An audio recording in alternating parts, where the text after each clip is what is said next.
వాక్య ప్రకారంగా నీ ఆధ్యాత్మిక జీవితాన్ని నువ్వు నిలబెట్టుకుంటే అది ఆశీర్వాదకరముగా ఉంటుంది.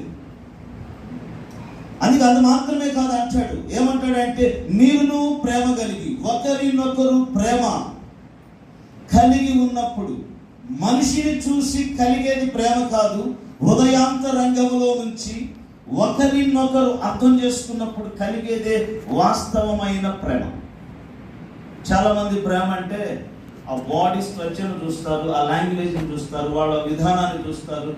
ఈయన నాకు సూట్ అవుతాడు, ఈమె నాకు మ్యాచ్ అవుతుంది, పర్లేదు, మేము ఇద్దరం నడిస్తే చిలక గోరింకల్లాగా ఉంటాం, పర్లేదు, అబ్బో ఇంకేం అనుకుంటాం. కాదు, ఒకరినొకరు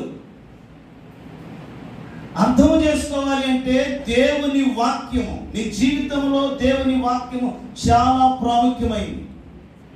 ఏ విషయమైనా